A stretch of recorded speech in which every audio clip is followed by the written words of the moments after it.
안녕하세요. 성형외과 전문의 원기정입니다. 오늘은 지방흡입에 대해 많은 분들이 궁금해하시는 것에 답변을 드리도록 하겠습니다. 지방분해라고 하는 것은 일반적인 시술을 의미합니다.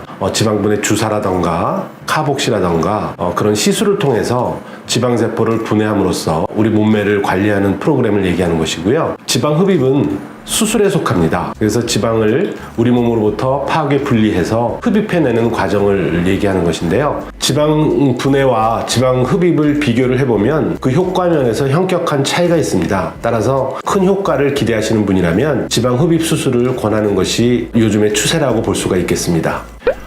지방 이식 수술은 그 이식한 지방세포를 어디든지 구할 수만 있다면 상관이 없습니다. 대부분 허벅지에서 많이 하는 것으로 알고 계신데 복부 지방도 충분히 엉덩이나 가슴에 이식을 하는데 전혀 문제가 없습니다.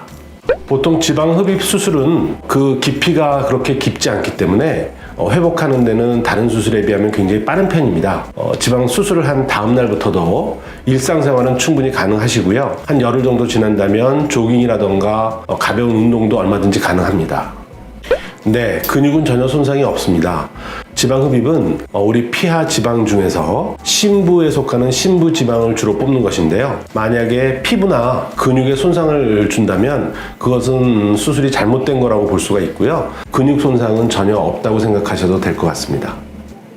흔히 지방 흡입을 한 다음에 환자분들이 살이 찌시면 재발을 했다라고 표현을 하시는 분들이 많이 계신데요. 실제로는 지방 흡입을 하고 나면 지방세포가 더 이상 증가하는 것이 아니기 때문에 살이 찐다 하더라도 수술 전처럼 어떤 몸매의 균형을 흐트리는 그런 경우는 없습니다. 따라서 지방 흡입 후에 살이 찌시면 기존에 있는 지방세포의 크기가 커진 것이기 때문에 다시 다이어트를 하시면 다시 원상태로 돌아갈 수가 있습니다. 지방 흡입에 있어서 통증은 사실은 모든 성형수술 중에서 가장 적은 편에 속합니다. 지방 흡입이 비록 부위는 넓지만 피부 바로 아래에 있는 지방층만을 수술하는 것이기 때문에 그렇습니다.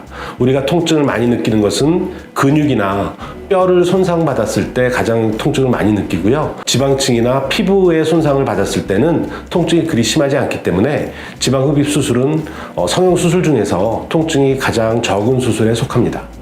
일단 요요 현상은 없다고 생각하셔도 됩니다. 요요 현상은 다이어트를 심하게 했을 때 리바운드로 다시 살이 빨리 찌는 현상을 얘기하는 것인데요. 지방 흡입을 한 경우에는 다시 살이 급격하게 불어나진 않습니다. 지방 흡입에서도 염증이 생긴다거나 피가 고인다거나 하는 일반적인 수술에서 나타날 수 있는 부작용이 있고요. 지방 흡입에서 특히 조심해야 될 것은 피부가 울퉁불퉁해지는 경우입니다. 그 경우는 거의 90% 이상 수술의 잘못인데 특별히 울퉁불퉁해지는 현상을 막을 수 있는 방법이 따로 있는 건 아니고요. 수술하는 사람이 주의 깊게 수술을 해야 되는 것이 최선입니다. 그것은 마치 운전할 때 안전운전만이 최선의 예방책인 것처럼 수술도 수술하는 사람이 주의 깊게 수술하는 것이 가장 중요하다고 하겠습니다.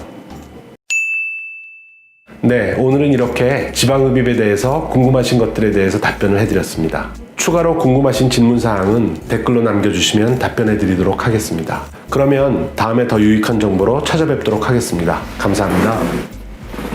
살이 찌지는 않습니다. 그 다음 또 하나 질문이 뭐였지? 네, 심하게 다이어트를 한 경우에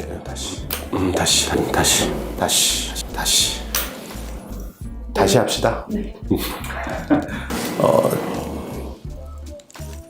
좀만 있다가